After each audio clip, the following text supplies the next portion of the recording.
Big up, big up, big up. Welcome to Liverpool 12th Man Show. We are live and direct. Reds family out there, welcome back. 1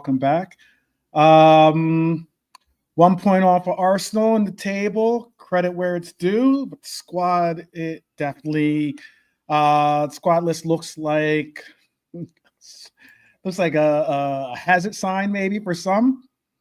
Center back stretch, the 6-roll held together with tape, some would say, and January window looming like a decision tree. Tonight, we will level in on some really tough decisions and also contemplate some that might not be so tough, actually. Might be easy ones, but just ones that just need to be made. Bajcetic's return, I'm going to bring about a timeline. And maybe if there is still if there is trust out there for the young man, I do have trust in him, but some might not as much. Konaté's contract, commit to this contract or move on, cash in, basically. The January strategy that either steadies the ship or invites chaos, all fun and good, right? And add a transfer notebook. We'll talk about Schlotterbeck versus Upamecano. We'll also talk about another player that is or was on my radar. He got an injury, kind of lessened the impact of what we could have been. But now, maybe because of his road back to trying to be relevant, maybe we could take a chance similar to the one that we took on our favorite Italian on the team. And then also Botman flags, Semenyo whispers, plus international fallout with Isak and Sweden. Hit the like, please. Bring a red along if that works for you. It would be great. We have Lee in the house as well with me today. Lee, how are you doing? Hey, good, thanks, mate. I'm good. Excellent. We will be having also JK joining us in a little bit. He's probably taking care of some maybe last-minute business with his dogs or something like that. So we'll see when he will be a part of the show as well. But you are here with us, and I appreciate that. Appreciate Bonkers, Dara out there too. Big up to both of you and those in the chat. All right. Well, let's just strap in and let's get on this ride. Let's enjoy this ride on the Liverbird here and get right into it. I mean, if you noticed the thumbnail, it was Bajcetic on my thumbnail. So let's start in the engine room, basically, and that is Bajcetic. Last senior game was May 2024. Since then, it's been a stop-start cycle with the young man. He's had a loan that didn't land, and he had a loan that somewhat did. I thought that his loan when he went to Spain wasn't really that poor. He had hamstring surgery in May that put the season on pause again for him. The good news, he's back on the pitch. He's building through an individual program set up for him to kind of get back into the swing of things. The sensible pathway is obviously for him to be going through the U21s and to get the minutes through under obviously Rob Page and prove some robustness. Maybe enter back into the cup competitions for us. Especially if we regress past Palace in the Caribou. That's at least the calendar that I'm looking at. The question isn't talent, it's durability and usage with young Stefan. At 20, the ceiling is real. First touch under pressure, angles to escape counters, calm in the first line of build-up. But availability is the currency at a club like ours. With Endo managing Miles and obviously trying to get back to his own fitness. We've got Gravenberch doing the same, trying to get back to fitness as well and maintaining that high level of excellence that we've come to learn and love from Gravy. And then the temptation is to fast track him at the 6. I'm saying maybe don't shortcut the base. We need the version of Bajcetic that was so dynamic for us under Klopp. And I'm going to ask Lee this question. If Endo and Gravenberch are fit for United, would you, what do they call it, ring fence Bajcetic to the U21 for 3 or 4 matches regardless, so his first team return isn't a gamble but a guarantee? Or would you possibly put a feeler out there and maybe include Bajcetic in the lineup if he's fit, fully fit? I think he needs to be in the squad now. Don't know about starting, but he does need to. They do need to weigh it up, and I'm sure the fitness people will weigh it up properly. If there is any hope of him making a return, we don't know if there is, but I hope there is. Because Endo might well be needed at centre back, and Bajcetic is a player who can play. He can play centre back as well as the 6, and he can play the 8 as well. But he's mainly played the 6, and that's what he. On his loan to Las Palmas, it was a good loan because there were plenty of reports in the Liverpool Echo about how well he was doing, and Spanish journalists had noticed it, and there was a few articles from journalists who watched him, and apparently some bigger Spanish clubs were interested in taking him for this season, bigger than Las Palmas, but obviously he got an injury. But I still have a little bit of hope that there can be a revival or a comeback, a resurrection for Bajcetic, because he definitely had skill. He's Spanish, isn't he? Although he's from the Balkans, really, he's grew up in Spain, hasn't he? Bajcetic, and he's schooled in Spanish football, so he knows a thing or two about possession and stuff like that. I would like to see him, because he is somebody I feel we could in a pinch use in the 6 as an alternative to Ryan. He seems loath to do that with Endo, play Endo from the start, so maybe Bajcetic could be a fit as an alternative to Gravenberch in cup games and that. Games that we think we could rest Ryan for. He could potentially be someone who could play. But it looks like we're going to need him, especially until January. Basically, yeah. Especially if Ibu's injured, then Endo's next in line after Gomez to partner Virgil, so we might be needing him. I mean, like I said, he can actually play centre back. He's played centre back for the Spain under 21s and under 18s, I think. So, he's a player that knows how to defend, and I always thought he was quite tidy with the ball as well. He's played right back for us. He's played right back for us. Yeah, I didn't like that so much. That was the last time he played for us, wasn't it, in the Europa League? Remember, but he got injured. Yeah, for me, his position's in centrally, a bit like Endo. You didn't like that debut for him in that role? No, he's not a player. I want him in the centre, not at the sides of the pitch, as right back. It's the same with Endo. Him or Endo, put them in the centre, centre back or central midfield, one of the two. But he has got a bit of versatility, Bajcetic, but his main gifts are, being able to cover. And he did do well. Yeah, like I said, it was in the Liverpool Echo many times last season. I've seen the story where you'd be talking about him doing well, because obviously the Schlotterbeck thing went sour for him with Linda's getting sacked so quick. But that got him back on track, the Las Palmas loan, and it did go well for him. As I said, I think Villarreal or Valencia, one of the two were linked with having him for this season, but then obviously he got injured, right at the end of the season. But yeah, I mean, I'd like to see some sort of comeback. Okay. Hey, bro. Hope you cool, man. Yeah. I was gonna say, I hear you're getting getting dialed in or something.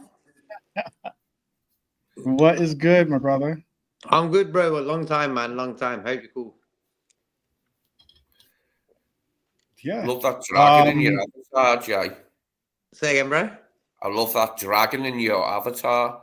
Yeah, that's my Chinese sign. I love dragons. Yeah. It's great. Yeah. I love that. Very, Looks Game nice. of Thrones. That's Liverpool this season. Dragon. I got you. The dragon. Well, it's going to blow out a load of fire and burn down Old Trafford. For Sunday. We need this dragon's energy for Sunday. I'm blessed up in the chat. Dara, Trap Joe, Red Armchair, everyone else in the chat. Good to see you, man. Yeah. Hyler is saying he is a big believer of making a distinct specification between what's a DM or a number 6, of which we have one of each. But the difference between a number 6 and a DM, you can see clearly in Slot's team. It's a very interesting take. Very interesting take. Enter the Dragon is what Red Armchair Supporter is telling you. There you go. Definitely one of Bruce Lee's best films. Definitely. And so I would same question then to you, JK. If Endo, let's say Endo isn't fit. Let's say Endo isn't fit. Let's say Gravenberch is still, questionable, or or something along those lines.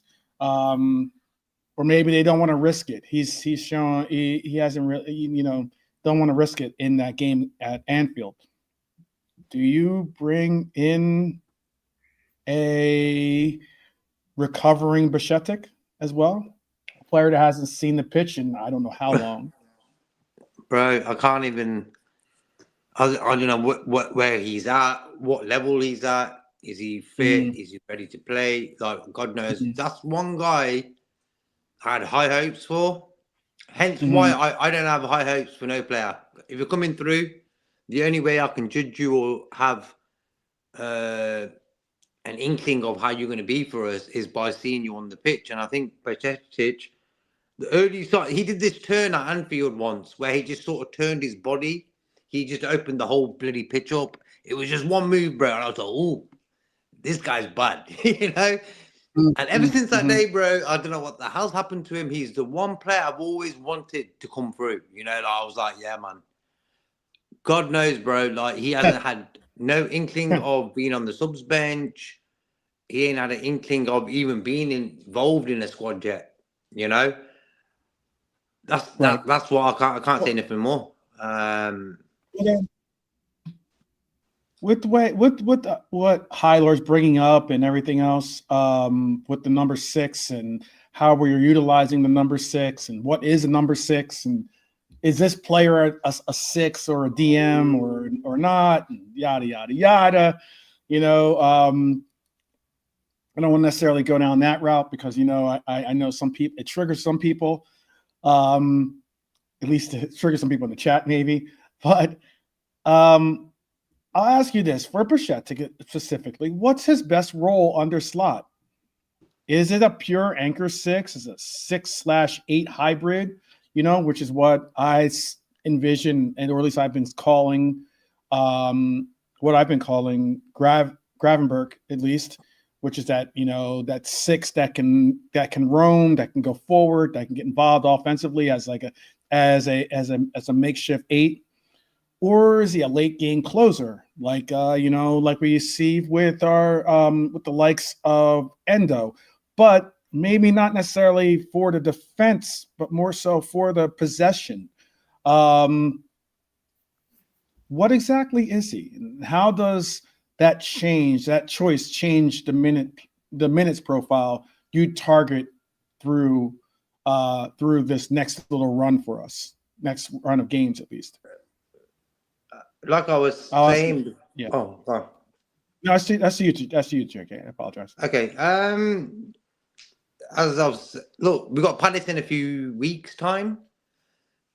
Bajcetic has to be involved in that game for me to answer that question. You know, I think I can't answer anything about him, bro. What is he? Who is he? All I know, when I've seen him play back in the days, I liked what I saw, and I thought, yeah, just that turn on the halfway line in that game. I'm going to send you that little turn he did, and then you know what I'm talking about. Because when you see that, I can remember what you're referencing. I remember it. Yeah, it was you know what I mean, bro? But I was just like, wow, you know. So look, I just wish him, like Joe Gomez, he's another guy. Them two, just to show us, are they going to have anything to do with Liverpool? Because I think Bajcetic has just been on the scene a while now. What type of player is he, bro? How can you describe him? I can't. That's the honest truth, bro. I don't know where he would fit in, what he could do if he was fit and ready to play. Well, I know he could bring something, but it's about time now, isn't it? It is. How many more injuries can this lad have? Yeah. It is. It's now or never, bro. Yeah. Can't keep sending him out on loan, continuous loan and loan and loan and loan. This guy, you know, he's got to show. He's got to have that moment to show it. Well, Schlott is the type of guy who don't really. He's not a friendly guy like a Klopp, I would say. So if Schlott thinks this lad ain't gonna cut it, he's gonna get rid of him or whatever it is, you know. But if he thinks, you know what, this lad, there's a player in there, he's gonna bring him to the subs bench and stuff like that. You'll see it, and that's it now. We'll see that now this season now, because Bajcetic is at Liverpool now. I can 100%. He's at Liverpool, so it's up to Schlott now. If he sees him a player. Look, Tyler Morton, bro. I've seen a little video clip of him yesterday. He's playing great for them lads in France. Great. Yes, the way he's flowing. Run. No. What's that word?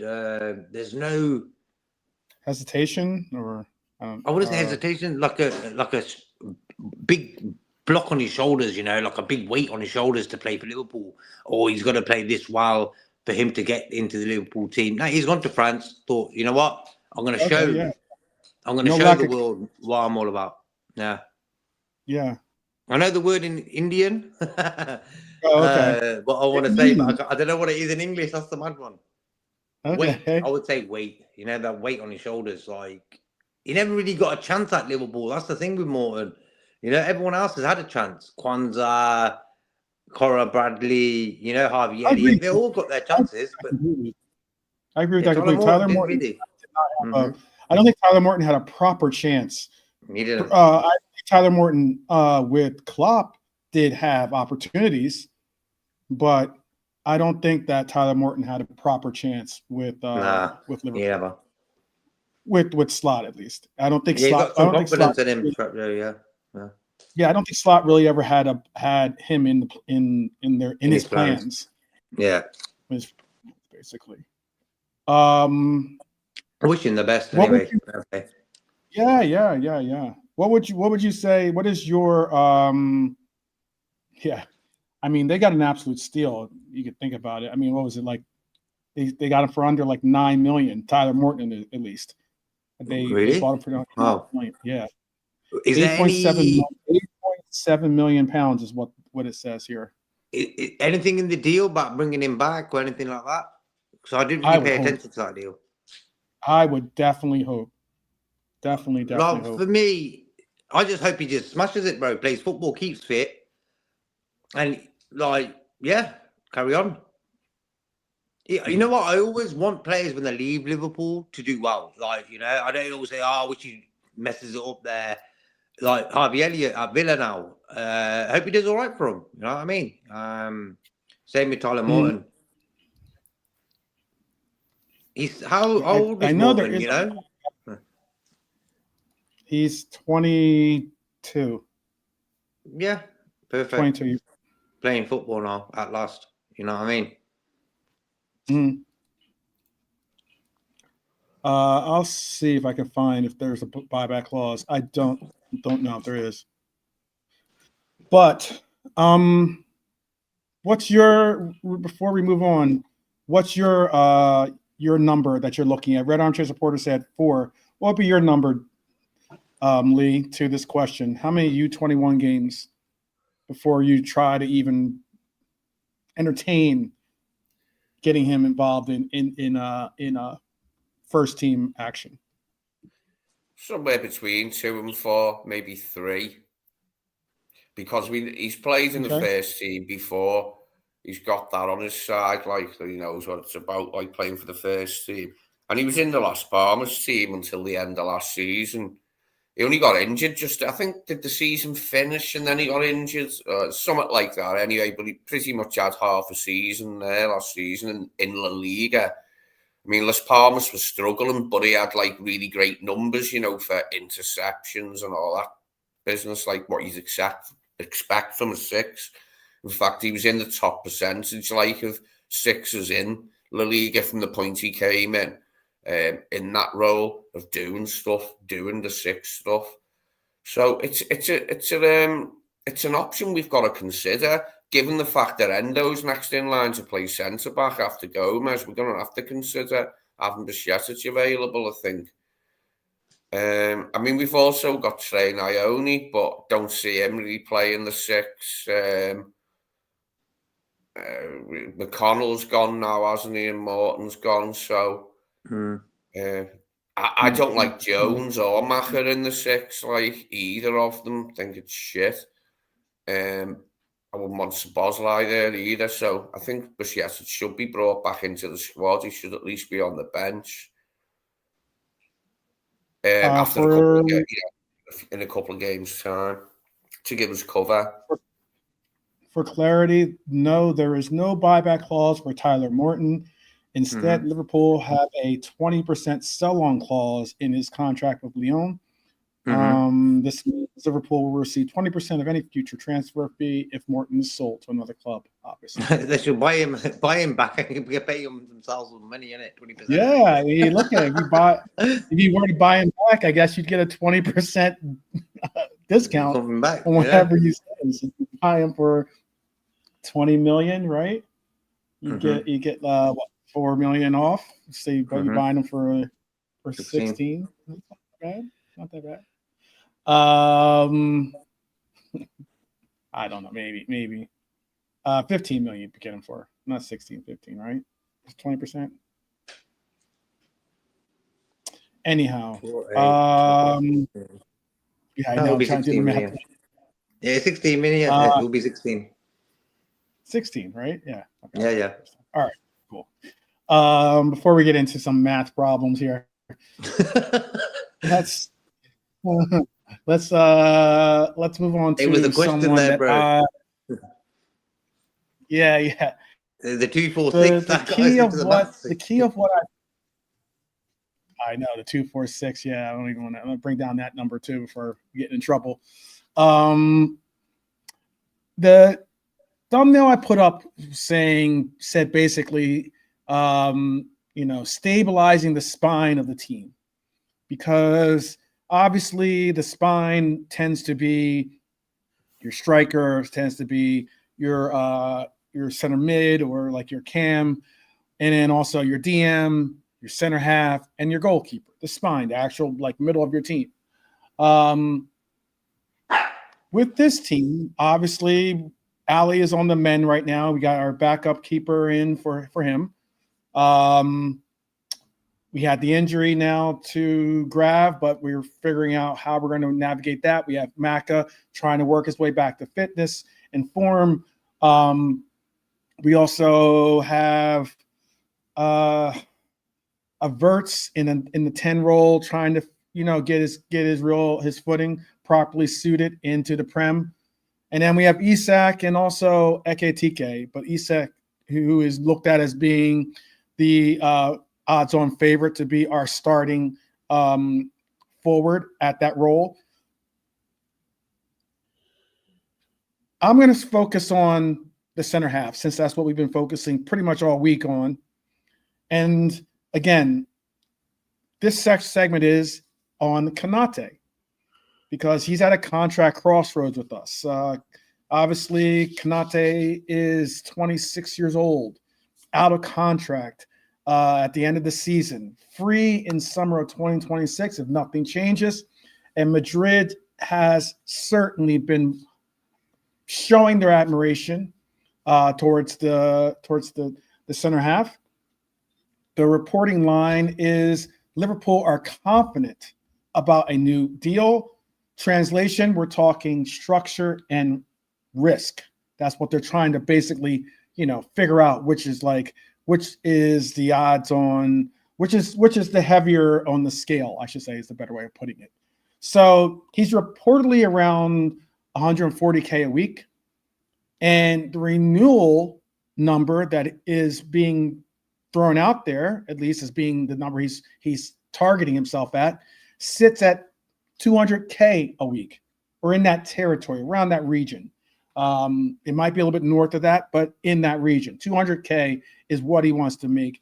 And that's usually right around the territory for an every week starter, you would think, for our club especially. On the pitch, when he strings games, he's Virgil's best dance partner.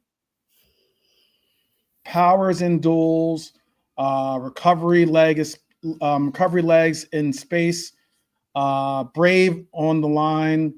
The counterpart is availability. Because if I could say otherwise, I would actually say Joe Gomez, but I'm saying all the same. I am saying that he definitely has traits that really are important.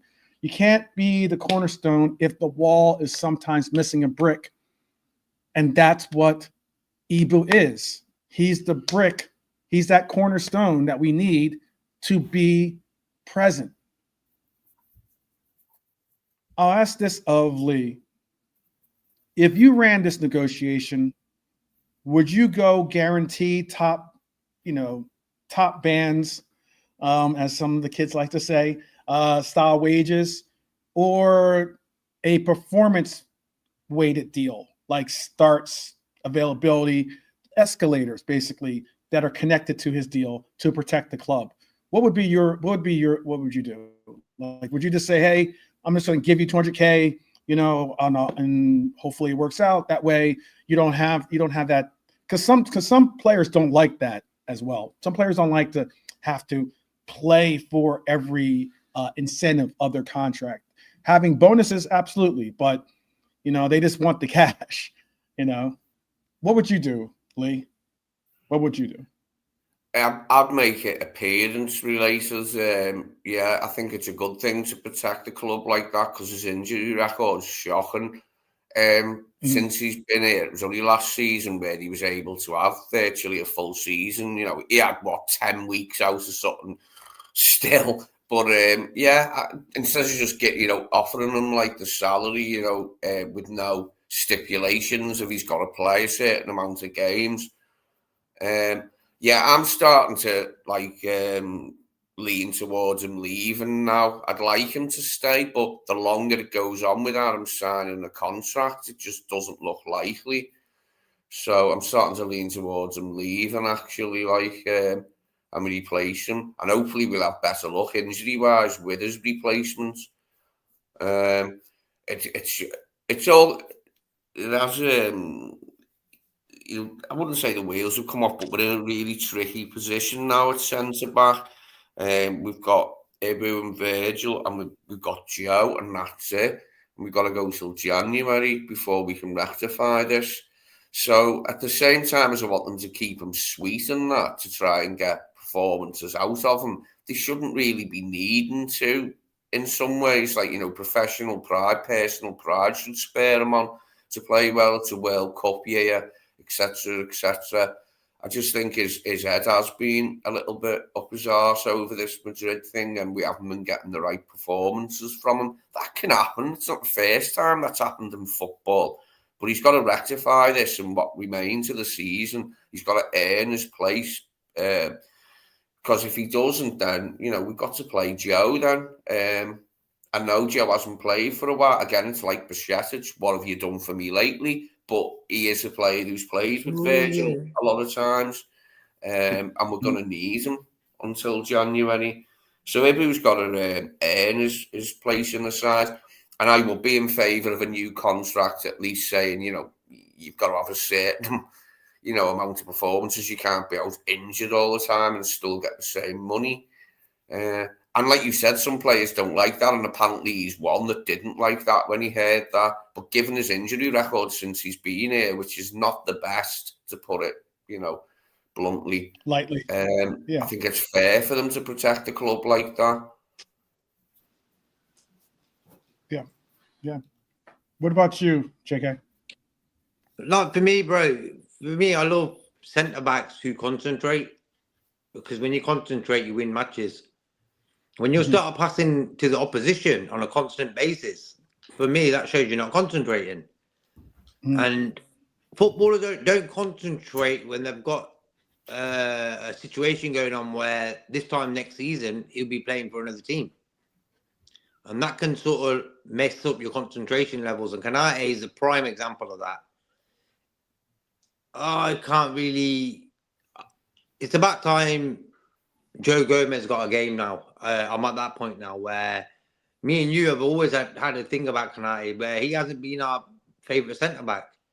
And he gave us the reasons because of that. And then he's played games like the Arsenal game. I think defensively, that's probably been our best game of this season. Kirk has had a top game for me, his best game for Liverpool, and Konaté played a top game. And then Konaté will play in the next game against Burnley and give the opposition chances to score against us. So his head's all over the shop. And that can cost you a league title. So I'm ready to bench Konaté. What are you going to get from that? For me, you'll get a player to think, I've still got this season left before I go to Madrid and play for France in the World Cup. He didn't even get in the France team over this international break. He didn't start any of the games. I think he was a bit injured or something. Right. But they sent him because of injury, or sent him back because of injury. Yeah. So he might be ready for Sunday, Yeah, man. This is why no footballers. It's here and now for me. Football. Next season. Here and now is Liverpool, and we've got a big game on Sunday, bro. And if he's playing, well, he better start stepping up, because I don't think a lot of fans are happy with Konaté's attitude. Like, come on, bro, you're not that good. You're not that good. Come on, you're good, but you're not that good. Where you're sort of like, if he was good, bro, all of us would be I don't really care about the wages no more. I've gone past that stage. If you want to give him $220 a week, give him $220 a week. You know what I mean? If the club can afford it, give it him. I've got no problem with the money side of it. At the end of the day, it's the concentration levels of it. So imagine in 2 years, imagine he signs a contract, and in 2 years' time, we've got a big game, bro, and he has the same sort of concentration collapses what he's had this season already. You know what I mean? So he's got it in him to do that. Virgil van Dijk, bro, prime example of a proper professional. He had big contract situation last season, bro. He won us the league title. That's the difference between Konaté and Van Dijk. So Konaté, for me, he can go tomorrow if he wants. We're not advocating for you to leave, Ibu. Let me say that right now, but we I don't think we are, at least. But well, bro, quickly, how long is this Real Madrid tour? Where does it come from? I've never really. There must have been a few stories out there, but ever since this sort of noise about Madrid and that, he's gone downhill, bro. So they might be looking at it and think, you know what, we don't want him. Like, he's a bit of a donkey, actually. Yeah, so that's what I'm saying, bro. Konaté didn't realise he's playing for Liverpool today, but that could get him a place in a France World Cup team and get him a big move to Real Madrid next season if he sorts his game out now. He don't understand that. He's just thinking about the next season and that. Bro, you've got to think about today, because you're not getting in that France team starting. Saliba is, and I think, who's the other guy? Upamecano. He's getting in before him, bro. Come on. Even before the Real Madrid talk, Yeah. Big up, Kevin, Dara, by the way. And Dara, yep. I said hello to Dara earlier, but big up. Trying to understand what Kevin was asking. He wants something. Wants money US in his group, in our group. You'll have to clarify what you're asking, Kevin. Maybe for the World Cup next year, isn't it? Maybe in the World Cup, yeah. Is that what you're asking? Yeah, but I don't know which team's Kevin's, his national team. Yeah. There's some games going on now. Yeah. England's has qualified, right, already? Well, they won every game, 5 out of 5, 15. They're winning now 1-0, I think. Oh, I got you. Yeah. Turkey are playing as well. Against Georgia. Congratulations on your home country qualifying, by the way, Kevin. Well done, for sure. It is certainly an honor. We're going to be talking about an individual that had some choice words to say about his club not qualifying for the World Cup in a bit. But yeah. At what is the internal deadline that you want clarity, Lee? When is the date that you would like some? Are you committed to us or you're not committed to us? You know what I mean? Like, are you in this relationship or are you not in this relationship? Basically, we've already gotten down on one knee and said, hey, we want to make you our the future at our center half position, but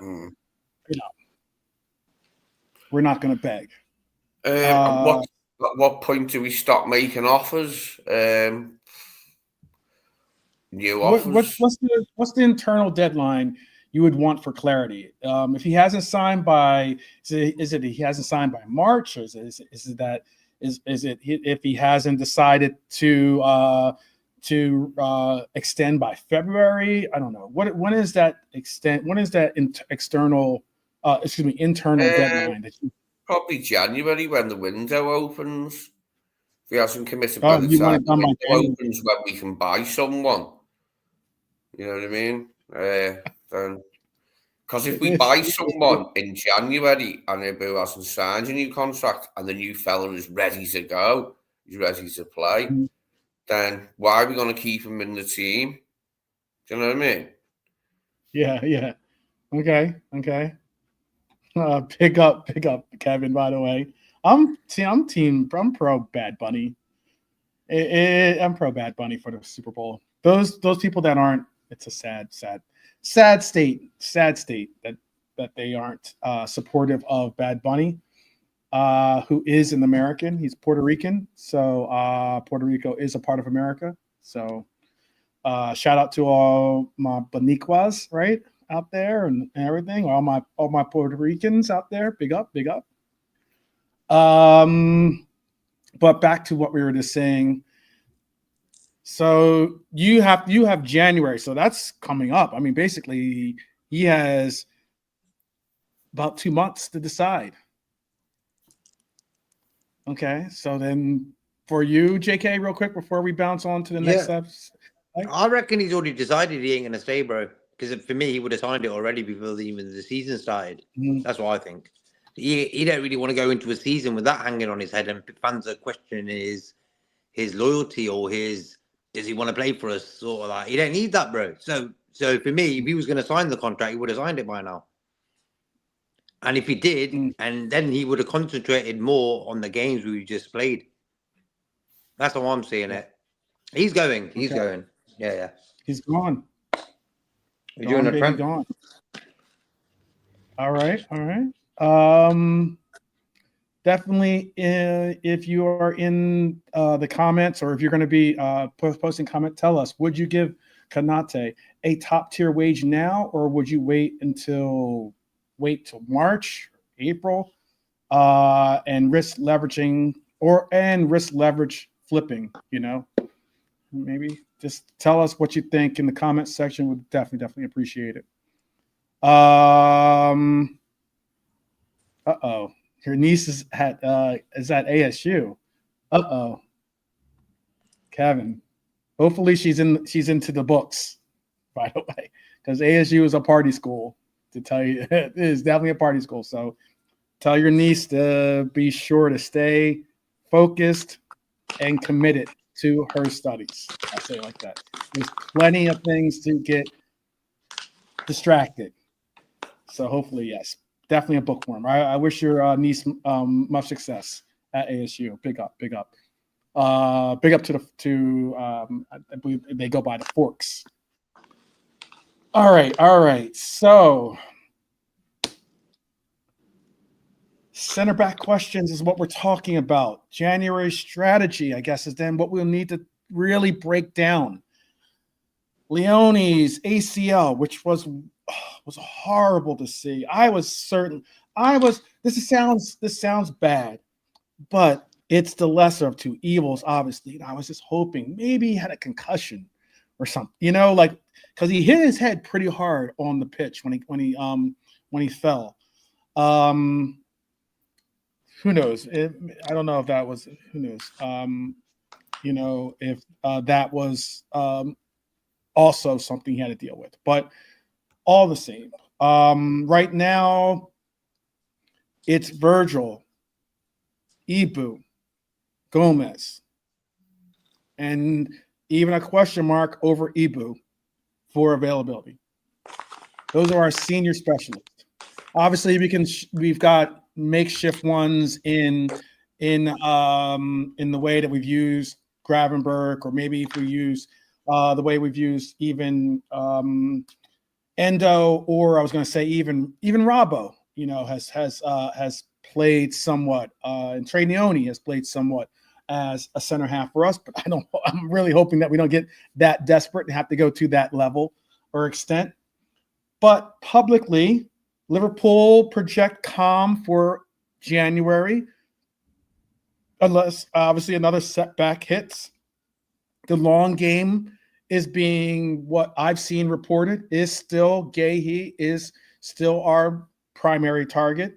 He's Premier League ready. He's homegrown, positionally. He has elite IQ. And that deadline day domino with Gomez is well telegraphed. If Guehi is the summer free or cut price in January, but certainly the summer free, does January become about not losing ground rather than rolling the dice? Here's the risk ledger. Van Dijk, obviously, 34, have another year or two from Virgil at this elite level. Ibu, top ceiling, has a ceiling that we could hopefully see more of. Variable ability, contract noise is an issue with him. Gomez, inavailability, but his invaluable versatility is impeccable. The club has explored exits though for Gomez. You can say again, Endo, Robbo can cover in emergency shapes, but that's firefighting, not architecture. JK, would you accelerate the Guehi transfer situation in January, obviously having to pay a premium to stabilize now, or would you hold firm for summer and trust the fitness variants of our team? Well, look at it, bro. We're on a situation now. I don't really like saying it. It's not healthy, the centre back position. We're talking about Endo or Gravenberch filling in. You know what I mean? We're going for a league title, Champions League title here, bro. And we can't have Endo or Gravenberch filling in on a regular. Mm-hmm. So, look, there's a list of a lot of free agents, centre backs next season. Konaté is on that list, of course, but Rudiger, there's a few names. Maybe we could pick one of them guys up in January. Maybe. So there's a list there. I think we will do some sort of business. I think Leone would have been that guy. He looked pretty decent in that first game of his. And I think more game time with him, he would have just sort of caught up with the pace and got used to playing with Van Dijk, and he would have been that guy. But that ain't working out now. So there should be some movement, I think. How about Guehi is actually Lee? good. He is good. What's that? Guehi, he's a top What'd you little say? player. He's become a very good player. He is. He is. He's made it. He's been a different. I mean, he's considering he's the captain of Crystal Palace, and Crystal Palace, obviously you got to give proper praise to their coach, but also, it's the players that have to go onto the pitch and actually, oversee that. And I just saw your message, JK. It's cool. But yeah, it's a case where you got to give proper respect for him as well. He's the captain of that team, and that team, Crystal Palace, has been a thorn in our side, and also has certainly been a revelation this year for a lot of the Crystal Palace fans, meaning like they have hope that they can actually do something in Europe. They have hope. They have hope, and let's not get crazy.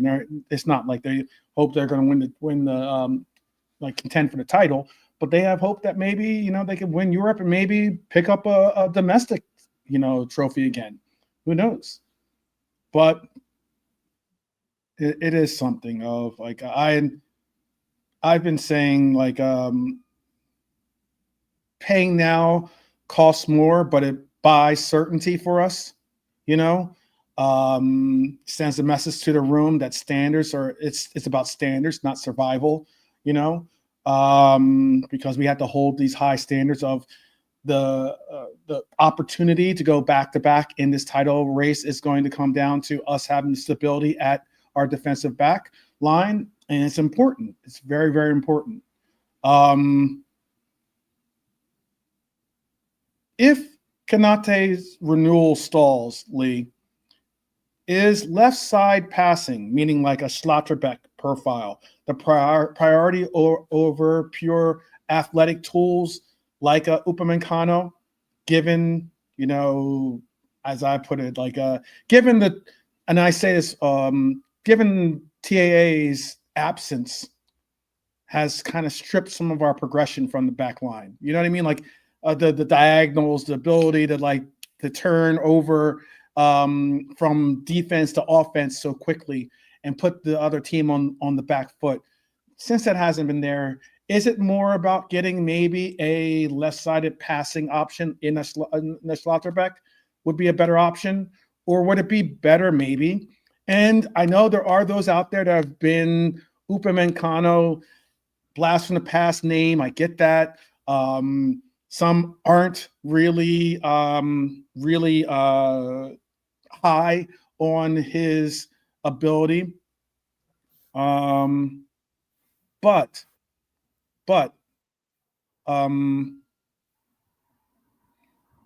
what I could say to you is there are those people that watch Bundesliga. I'm not one of them that watches the Bundesliga religiously. I'll catch a game here and there. I will catch a game here and there, especially since there are some players that I enjoy or watching play. So I will watch some games here and there. But there are some players or fans of the Bundesliga that have said, especially for Bayern, that Upamecano has been their best center half. What do we need to do here? Lee, what do we need to do? What's the direction you would want to go? The thing about Trent not being in the team no more is we've tried quite a lot now at right back, haven't we? And tried Sobo a lot, but as things progress, hopefully, we won't need to use Sobers because hopefully Bradley will be fit and Frimpong will settle in. The centre back position now, I'm leaning towards that we should cut our losses on Ibu, and just can buy someone in January and replace him that way. Do you know what I mean? And then we still have Leone and Gomez as well. Well, no, we won't have Leone, will we, again this season? So I just hope we can get some better form out of Ibu, and that he just wakes the fuck up and starts giving better performances for the rest of the season, and the sooner the better, because they just haven't been good enough. But he's not the only one though, like, because we haven't been that good as a team so far. We managed to get 5 out of 5 in our first league games, but we weren't playing good as a side, and the defence was exposed because the midfield wasn't right. So he can't put it all on, like he's been encouraged, should we say, in his shitness by others around him. But he's got to get a grip and start showing some proper form when we get back, if he can play, because we need him. We really need him. Don't know if the fans have to write him a letter saying, "Dear Ibu, we really like you," and all that jazz, but can you please start playing a bit better? Because we need you. We only have one other centre half, and he's struggling for fitness. Yours sincerely, the Liverpool fan base. There you go. Wow, Lee right now. I want to say Dear Abby letters or something like that. I think it's called, or whatever. I think. All right. It's something. I know Slot wants a second playmaker behind the ball. It's why he made the comment about Ibu and how he wasn't getting that from him in that Chelsea matchup. If Virgil's the diagonals, which we don't see too often anymore, by the way, we need to see more of those, I think, personally, to get Mo Salah more readily involved into our offense. But if Virgil's the diagonals, the partner must be the breaker through pressure. I've said it. The reason why I always thought that maybe there was a future for Guehi at a 6 role for us is because I saw he was able to do things that I saw Matip do in this regard, at least, and that is be able to break the line with his dribbling, be able to go from box to box and go be able to penetrate into that final third and be able to create issues and problems for the offense or for the defense, for our opposing defenses. We saw it a couple of times actually by Grav, but we don't have a Matip. Many of us don't want to see Grav playing in the center half for us. I've rarely ever have seen Ibu take runs like that for us. So it does present an issue or problem. Whereas if we can't get someone that has the versatility of passing range like a Virgil that's beside him, Gomez, we should look to maybe include someone in that role that can produce those kinds of options. But I'll give you some that are on the list now. There's this transfer notebook that I've made up, and I'll give you a quick board of what I have, and that is, I said before, Nico Schlotterbeck, left-sided, 25, aerial win rates is strong, but the headline for him is possession play. Drives you past the first press, which is great. That answers a structural need without what I said earlier, Trent not being a part of the buildup release any longer for our team. Then you can also have Upamecano, tools monster, speed, strength, range, but he has the occasional high variance error in England's chaos that risk amplifies to 10, so that might not be it. There's a name here that got me saying, one, I don't think it'll happen, but there was a name that got thrown out there in a publication that I was reading, and it was Sven Botman, a name as a blast from the past from Newcastle. He now plays for Newcastle. We were looking at him even before he went on to made his move to Newcastle, but I'm not a big fan of possibly bringing in Botman. Some might be more bullish on his profile. It's a concern to me because he does have obviously the knee injury. It was the cruciate and kneecap issues. I don't necessarily want to buy someone that has that question mark, lingering over them. But then again, we did take a chance on a player. Like I said earlier, that our Italian stallion. We took a chance on bringing him in, despite the knee injury, and we've gotten, or we hope to get, some return. I think we've gotten return, but like hopefully Slot will start using him more often so we can get more return from him. And then there was another name out there that I saw on Twitter. Now, this name I liked immensely before the same thing that happened to Botman, and that is a knee injury. Scalvini plays for Atalanta. We remember how well he played against us in the Champions League. Excuse me, not Champions League, Europa, and ended up resulting in us, having an early exit from Europa, or earlier exit than we thought we would have, or expected. Scalvini, 6'4", he's quick, he's solid on the ball, he's versatile. But the red flag is he's got the injury. From these four names, does any of them perk your interest more so than not? Does any of them maybe ignite? I added two more to that list. Does any of them perk your interest? Because we could certainly invest in getting one of those four a little bit easier than trying to pry a Guehi from Crystal Palace in January, especially if they are still involved in the Conference League. Lee, does any of those names really get your motor humming? There's loads of names, isn't there? Hopefully there's enough that we can buy a couple. I don't know who, like at this point I'm not actually sure who the best candidates are to buy at centre back. I do like Schlotterbeck from what I've seen of him. I like what I've heard of him. Others also had an injury too. I think he had an injury as well, though. By the way, yeah, apparently he's had an ACL, but so's Virgil. Lots of players do. It's quite common now, aren't they? Leonie's just got one.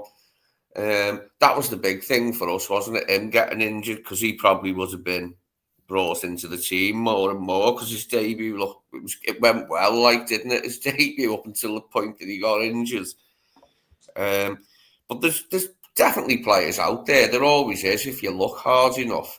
Mm-hmm. And hopefully we've identified quite a few, because we might need as many as 3 in the next, say, 12 months, 1 in January and 2 in the summer, with Virgil's contract coming to an end now. Gio, the fitness thing. Ibu looks like he's leaving, probably is. We're going to need 3 at the very least, aren't we, in the relatively near future, just to have enough to, balance the squad out. Because we know, City have got 7 picks at centre-back. I think Arsenal have got roughly that now with the addition of Hincapié and Mosquera. And we're lagging behind in that position. I feel like in some ways that because we've had Virgil and he's been so good, we haven't had to go out, and buy others. We already had Joel and Joe when he came and he played with them. Then we went out and bought a partner for him in Ibu. But he struggled with injuries, didn't he, last season? He sort of made the grade at last, and showed what he can do. But now that's sort of ran out of steam a bit because he might be leaving. And we're wondering if he can recapture his form. So we're going to need at least 3 centre-halves, I'd say, in the next... Well, by the time next season starts, we'll need to assign 3 new centre-backs, I think. 1 in January and 2 next summer, just to keep us at a level where we can, pick a side. Because you've got to have, 2 centre-halves you can play in cup matches. You've got to be able to rest your 2 main ones and bring in a couple, That Kiwior played quite a few for Arsenal, didn't he, last season when Gabriel got injured? Because them two stay fit a lot, Saliba and Gabriel. But when he was injured for a short time, that Kiwior played quite a few, didn't he? We just need more centre-backs, mate. We need loads of them. And I think I'd like us to have a left footer because we haven't in ages, and it's always handy. It does help, like, you know, as a possession side, if, like, one of your centre-backs has got a left foot. That's always nice, you know, a nice synchronicity. So we'll see what happens anyway. See what happens over the coming months. I'm sure there'll be lots and lots of links. There'll be links, new links probably on a daily basis, like as we get into December. But we've got to move in December. There's no way we can leave it. Even if Ibu, like, miraculously returned to his best form and stayed there, and Joe wasn't injured, we'd still need a signing. Because Leone's out for a year, well, for the full season, he's out for the rest of the season. So we definitely need at least one in January. I mean, there could even be a case you could make for buying two in bloody January. I don't think we will, but a case could be made for that if there were two we could get. I'll say something that might be controversial. You might have heard me say this suggestion once before. I think it was last year. Maybe it was last year or the year before that. Maybe last year or the year before that. Because I remember there was trying to deal with a question that was out there about the right side and how teams were basically targeting when we had Trent Alexander-Arnold on our team. They were targeting the right side of our back line. And I mentioned this on a Coppish call-in show, and I believe it was a Coppish call-in show. It might have been during when I got asked to be a part of their panel one time. But maybe the answer could be going for a Schlotterbeck, like you just mentioned, who is a left center back, because he's a left center back with passing range and has a. Let me just make sure I do this real quick. Passing options and the likes. I think JK is dealing with some stuff internally at his Crizzo, but everything flows if the first pass is right. Everyone understands that. And what I'm going to suggest is, again, what I suggested before. Maybe for different reasons now, but certainly could be still applied. And that is, maybe we do go for a Schlotterbeck. Because Schlotterbeck most likely isn't going to be moved, or if he's a left center back, you're not going to, that doesn't answer us a question, an answer, that doesn't provide us an answer to getting us a right center back. It's the same reason why if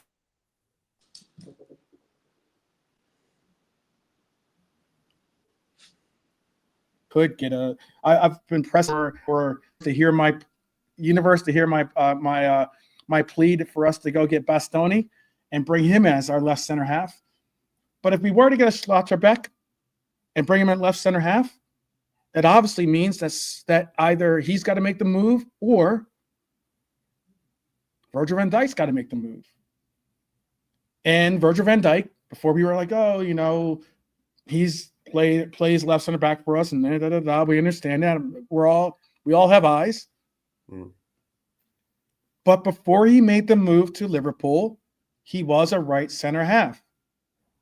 I've seen him play right centre half plenty in recent years for Holland with Ake as the left-sided centre back. I've seen that plenty of times. So it's something he still does.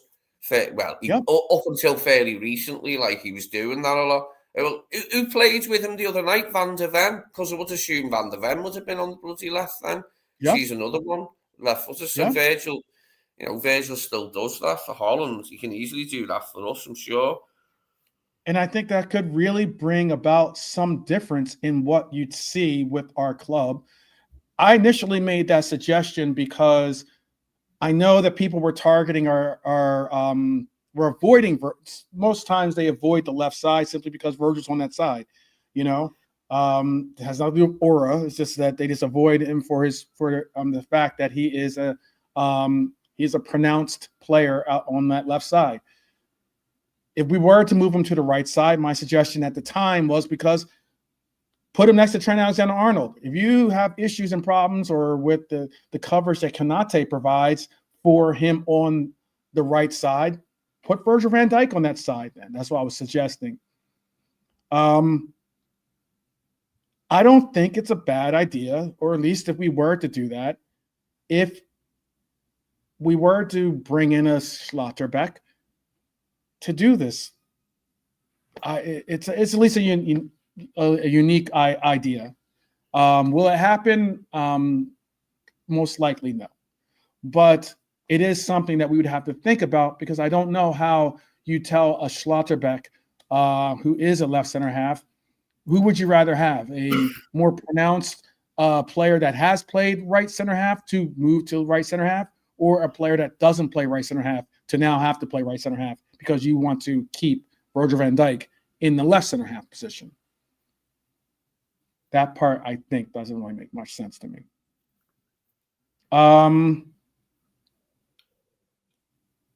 Ask this last question before we move on to this last segment, and that is, JK, I know you watch Bundesliga football.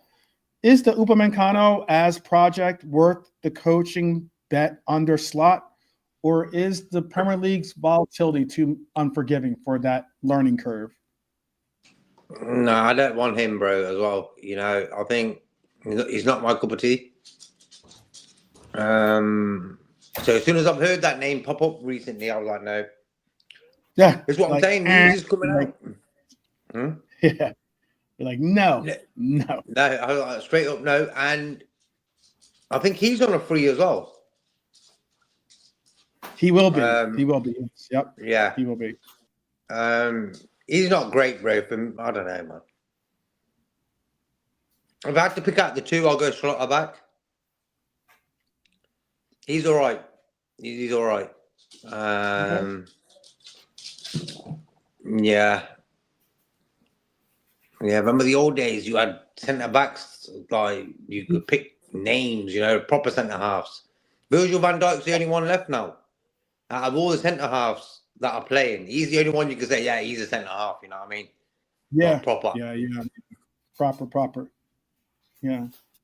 Let me see. I just saw. Did you want to put it into for Upamecano? When you put it into your computer, what happens? What happens? Pit says nah. Okay. All right, I understand. Everyone's got their own tea, innit? It probably is better, but I don't know. Every time I see him, he always makes mistakes. Okay, just making sure. I guess that's what JK's computer is saying. Pit says nah. So, all right. Before we move on, real quick, tell us who you think is your choice at center half for us. If you're out there, you can tell us whether you're game for the idea of Gomez becoming our center half, our number 2 center half, going forward, at least for now, especially until Ibu is fully fit and has picked up the urgency, the fire in the belly, at least for him to really have to work at trying to get some results or get some real quality. I would say, if anything, the same thing that happened to him when he saw Kwanzaa that first game against Ipswich get the start. I think that lit some type of a flame underneath him that made him exert himself a little bit more so than not. And we definitely saw some results. We need to see those same results again. All right, we got about 20 more minutes left in the show, so I'll make this last segment decent enough. some international fallout, I guess you call it more so. Sweden pulled the lever on Jean Dahl Thomasson, after a brutal window. Isak called it a crisis situation. They're now praying for a playoff lifeline. For Liverpool, the question is psychological residue, travel, minutes, frustration. The good news is Isak's professionalism.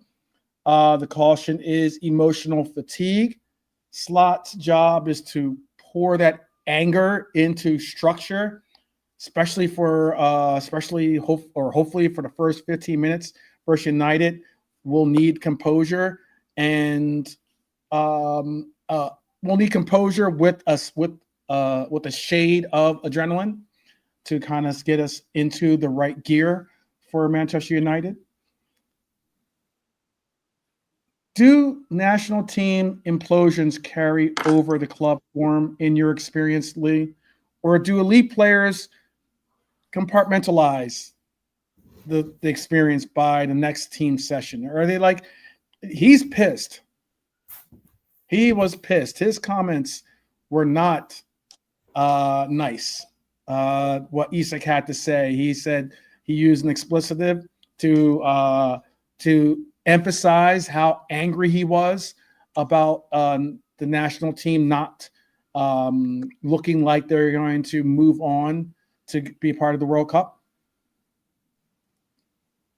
Do you think that that we can use that kind of energy and anger, or is that something that we may not, or do they kind of like,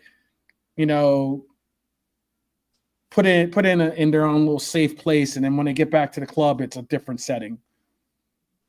They don't have that lingering national team thing hanging over their head, basically. I think for the most part, yeah, they do compartmentalize their maybe frustrations at international level and their career club level, because you have to a certain degree, don't you? Players have to do that. But yeah, I mean, there could be something in that he'll be even more fired up and that, like, what, I'm not going to the World Cup, I'm going to end this season in bloody style. But he'll also get a rest. If he isn't going to the World Cup, he'll get a rest. Is that a good thing with him missing pre-season this summer? I don't know. It's hard to say, isn't it? But yeah, it's one of those things, isn't it? If you don't qualify, then there's a lot of recriminations, like that. If you're a country that was expecting to qualify, I mean, I know as an Englishman, like there's been loads of times over the years, England have been like, searched to qualify, and they don't go to the World Cup. So it's a big deal for players, isn't it? Sometimes, but I think they are, they do sort of like put it in a different mental box, like to the club stuff. Okay. I think. How about for you, JK? What do you think? I think for me, Isaac looks like the type of guy where he would turn a disappointment into something to rejoice about. Like, that type of determination. He looks like he ain't going to think, oh, I'm not going to the World Cup next season, but you know what? Let me win a Premier League title or something. That sort of mentality. He looks like that type of guy. I've got no worries about him, Isaac. I can't wait when he sort of starts playing the way he wants to play, you know what I mean? He's got one goal for us. At least he's got that in the bag. In that Carabao Cup game. Yeah. Good times, bro. So, look, man, back in the days, if you told me Isaac and Wirtz are playing for Liverpool, I'd be like, bro, what, on fantasy football or what is it? So they're playing for us now, bro. So it's good times. Good times. Would you start Isak regardless to set rhythm, or would you manage him off the bench? At the training, I don't know, maybe the training data. I know it says that, like, because now they're starting, as he's saying, and we're obviously seeing that he's ready for a 90-minute start. And that's a different thing. Like, you and I spoke about how, and even Alante, and who's not necessarily a Nunez fan, we would talk about how last year everyone was so critical of Nunez or the player, and I'm like, well, give him a 90-minute start, give him a full game to kind of get his like his settings and his like and his confidence in line with what he needs to do, and we never saw that, and I don't think we really got to see much of any number 9 for us get a full 90-minute start for the most part. Would you start Isak though? Try to get him some rhythm, maybe give him a full 90, or would you start AKT? Or would you start AKT though? I would start getting Isak in that mindset. He's the number 9 for us. How long can we leave it now? We've got 2 games coming up now. We've got United on the Sunday, and then Frankfurt on the Wednesday away. There's 2 games there, bro. So take your pick. Which one you want to play full 90 in? I'd play Isak at Anfield with the fans supporting him, you know what I mean? I'll play Ekatike probably in the Frankfurt game. Or play both of them at the same time, man. Who gives a damn? Mix it up a bit. Oh, let's not start that just yet. That's where I have a whole episode. I have a whole episode for that. So, Sturridge, we were talking about Sturridge and Suarez. We were talking about Sturridge and Suarez today on Brian's channel, and I miss that sometimes, where it ain't just the single guy up top, the Harry Kane, Haaland. That's what strikers have become now. Yeah. Back in the days, it was a partnership sort of thing. It was a partnership. Solo we were talking about this yesterday. Me and Lee were talking about this yesterday, and we were talking about just for Liverpool alone, like some of our favorite striker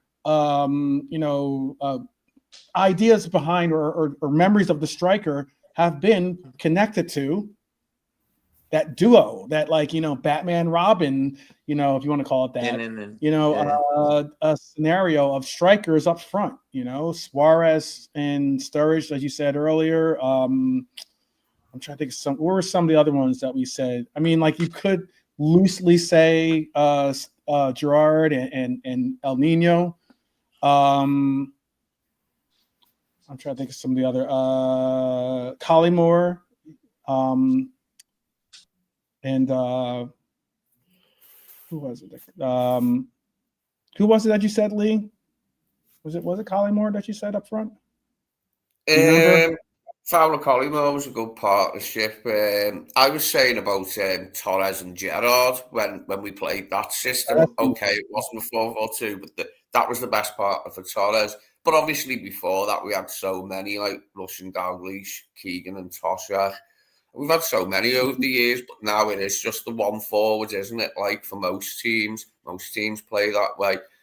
And it did used to be like I used to like watching good partnerships for other clubs as well. When you had a really good partnership up front for a different team, it was always good to watch them. And it is something we don't see now, isn't it? Like we've had to say goodbye to a little bit in the modern era. 4-4-2 or 4-2-4, whatever you want to call it. Yeah, I have a whole episode that has a major section of it, at least, that delves into a little bit of discussion with that. But yeah, it would be nice. It wouldn't be that bad. It wouldn't be that bad at all. Start both of them. There was a comment before. We're at the 80th minute, rounding into the 90th minute. I did have a different moment of red zen, but I'll utilize this one as being our moment of red zen here. There was a comment that was made by Stevie G, and it kind of made me laugh a little bit. It kind of made me a little sad too, also, because of what, oh, wow. Maybe it could have been a difference. Maybe could have made a difference very early. But let me bring this photo up. Stevie G said, "If I knew Jurgen Klopp was coming, I would have put up with Brendan Rodgers just to get 6 months with Klopp."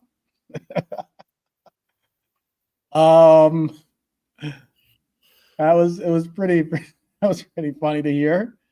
I think, maybe who knows? Probably maybe Sterling might have said the same thing, maybe, and maybe some of us would have a different opinion on Sterling, not being the Benedict that he is. But hearing this comment, what do you think would have been? Would there have been a major difference in Liverpool if Stevie G had gotten to play with Klopp? EJK or Lee, you can just jump in, whichever one wants to jump in on that one. It just depended on the fitness of Gerrard and how much energy he had left in him. It was about 5 years or too late, Yeah, but I've seen that interview, bro. That just tells you everything you need to know about Rodgers and Gerrard, like what he viewed Rodgers at. Hence why Rodgers never stayed at Liverpool for long. Normally you don't really hear that from players, that sort of comment. You know what I mean, bro? No. So it was good to see Gerrard telling the truth there. And do you blame him to be manager and with Klopp, have Klopp as your manager? Come on. Yeah. Dustin saying Sterling already said it. I don't like him anyway because the fight with Joey G. That was like, oh man, I can't believe Sterling and his raptor arms. Oh man. Anyway. I'll have to give Sterling some credit over that because he came out in the press and said that was all me. He said, I caused that. He said Joe's like the last person that he's ever, have a ding-dong with, and I went and did it. So I was pleased that he come out and said that because it was like, in case like rival fans tried to blame Gomez because he just wasn't at fault for it. Yeah. So I'll give Raheem. Hyler says Gerrard and Klopp would have been a clash of giants. He believes he has never in his lifetime seen a more dedicated player than Stevie G, and he's sure that Klopp would have even elevated that level. Okay. Originally, when I heard clash of giants, I was like, oh, that's not good. Clash of giants means that you have issues. But I understand where you're going with the sentiment. I think that honestly, you would have gotten something of what you got. For what Klopp helped Jordan Henderson become. Because I don't think anyone really had Jordan Henderson in their minds becoming the level of player that he became, at least with his leadership and everything. I think Klopp would have gotten something out of Stevie. I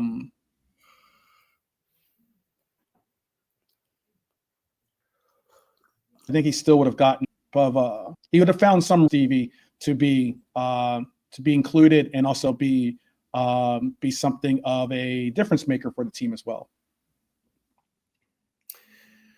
But do you think, Lee? You didn't get a comment in on this one. You want to comment? When's that picture from? Do you know, Klopp and Gerrard? I mean, he did leave before Klopp came in, didn't he, Stevie? Klopp came in October 2015. Stevie was gone, wasn't he, by then? Yeah. It would have been interesting if he's have come in a bit earlier when Stevie still has a couple of years left, because he could have helped out then. You know what I mean? But he was gone, wasn't he? Yeah, it would have been interesting to see the two of them linking up. It's just different times, different eras, really, isn't it? Like, would you have liked to have seen it? Yeah, why not? I'm sure they'd have got on well. Yeah, if Stevie would have had a few more years left in him, like. But I mean, when he came to America, he still was had presence, and he still had, the ability to make the runs and the likes of, meaning like he could, he wasn't getting he wasn't being embarrassed on the pitch or anything like that, I thought it was interesting. Yeah. But you know what? There was something that I did skip over that I forgot to include in our conversation. There was something. So let me pull up this little section right here. There has been something of it's not defensive related. That's why it slipped my mind. But before we bounce, because we got like 5 more minutes left. Semenyo. There has apparently been a little bit of chatter being put out there that there is a clause in his contract, a release clause in his contract. And apparently it is a little bit north of 75 million pounds is the valuation talk. I know we're admirers of him. I know there are other teams that are admirers of him. January feels unlikely for a post-spend like that on the player, but summer is certainly a more palatable, probably, option to bring a player of his ability and certainly of his form that is certainly starting to like round into incredible shape.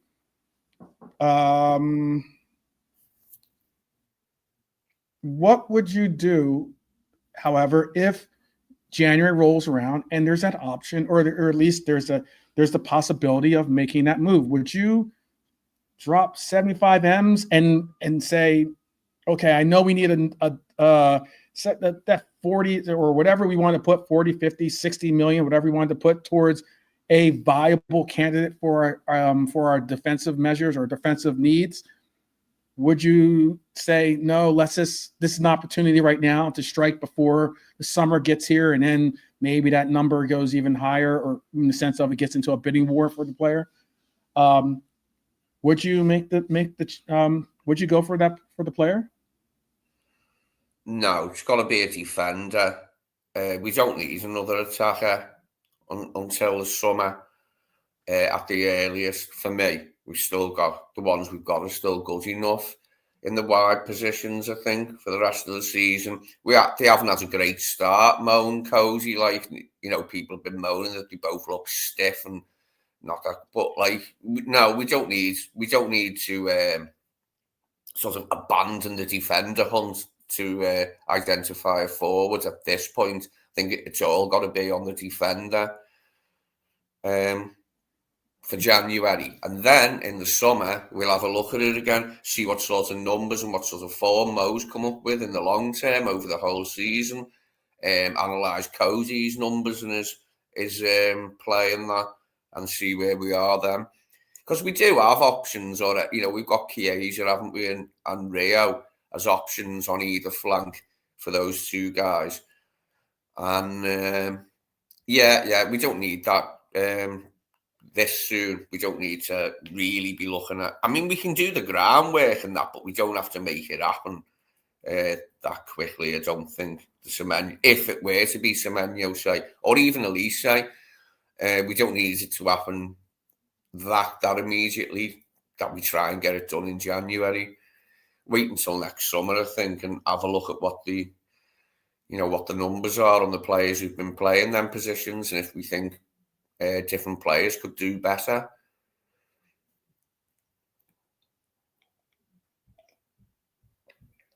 Okay. JK, what about for you? I'm not worried about the attack. For me, it's just defensive sort of things. Yeah. Attack, we've got enough players there. We could look at next season. I think a lot of fans now are looking at next season. Bro, we just started this season. A lot of Semenyo, these type of names. I'm not really bothered about Semenyo and Guehi right now, because there's no chance of us getting these players right now. They're playing for other teams. Guehi's beat us twice in the last few months. So. Mm-hmm. I'm more defensive anyway. I think defensive wise, we need to sort it out.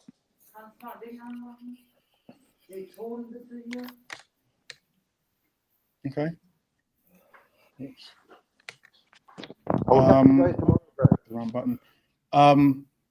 More in. Oh, you're a little muffled. What are you saying? Can you hear me now?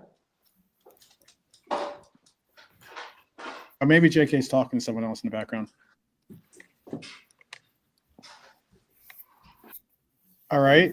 Well, I think JK's talking to someone else in the background.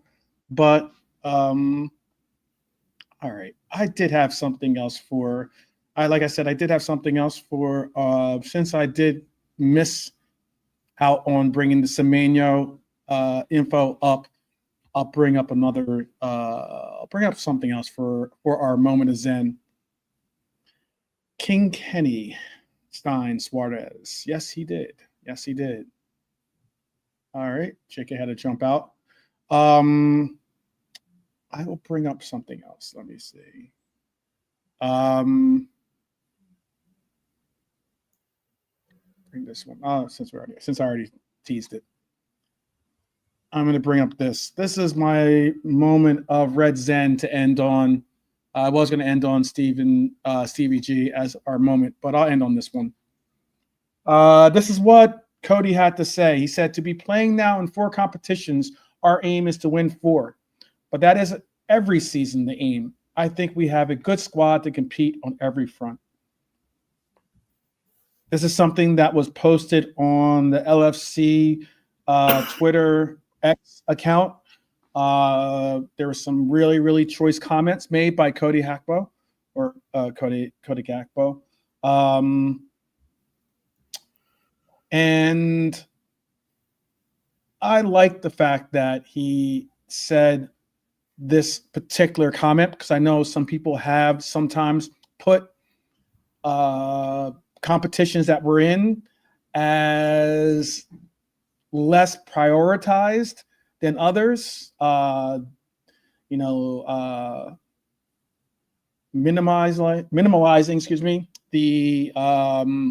the importance of some of the titles or of the competitions and the likes.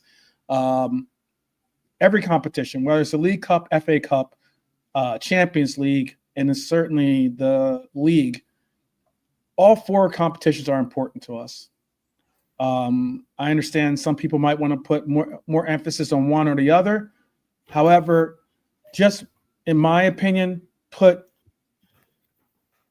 complete and utter emphasis on whatever game is in front of you. So if it's the League Cup, make that a priority. If it's the FA Cup, make that a priority. If it's a league game, make that a priority. If it's Champions League, make that a priority. In my perspective, I like that Cody recognizes that we have a good squad to compete on every front and that we're going to, and we need to. And I would say because of Cody last year, especially, maybe even the year before that too, but especially last year, we were relevant in the League Cup. So he does well in domestic cups. So big up to Cody. You agree with the statement? Do you have what's your reflection on what he has to say, Lee, before we bounce out? Yeah, players have to say that, really, don't they? And it's the only thing stopping us really this season is that we're low on defenders, so people are now questioning the Palace game, and I am myself. I'll admit that. How much we put into it? Do we put out? Because we'll have to beat Palace, who'll be wanting to win that game. We'll have to put out our best team and give it maximum effort. Can we afford to do that at the same time as trying to right our league season and get back to winning in the Champions League? I don't know. But you would expect any player to say that. And normally it is true. The only problem this season is we just haven't got enough defenders, maybe. I don't know if we can beat Palace, even though it's at Anfield. I don't know if we can beat them with Endo and Gomez as the partnership. We'll have to wait and see, won't we? We will. We will. I hope that – I know Lee's faith in our club doesn't sound resounding or reassured, but I will say that I will say I've seen this club win with less quote unquote high level players compete in competitions that they are supposed to be beaten in. And ultimately, the badge, maybe the reason why the badge is so close to the heart is maybe it empowers them to believe and achieve. So I know Lee deep down in his heart, he believes. So we'll leave it there. We're going to be doing we're going to be doing what I had something scheduled for today, but I didn't bring it out for today simply because I knew JK wanted to be a part of the show today. So I have this, we brought out this segment today, but we will have something that is going to be a deep dive into our team tomorrow. Something that's really going to get into the bottom parts of it. Look, there's some people out there that think they're tactical. There's some people out there that think that they are, they understand this or understand that, but they don't necessarily do all the homework. I am someone that will put in extra time into researching what it is that I'm going to try to present to you guys out there, so that when you do bring out any of the stats or any of the facts that we bring up in these shows, you can actually be you can hold your own. So that's why I look at it, because I've got your back just like you would have mine. So big up to each and every one of you that's tuned in. Definitely leave a comment. Also, be sure to hit that like button if you would be so kind. Hey, Lee, you want to say anything else before we bounce out? No, thanks to everyone in the chat. Thanks for your contributions and being here. And we'll see you again. All right. As Matthew McConaughey would say, let's just say it like this. As always, up the Reds. Hope everyone is well. Continue to prosper in your lives as well, because tomorrow is always something to look forward to. So we will see you guys tomorrow. And until then, peace.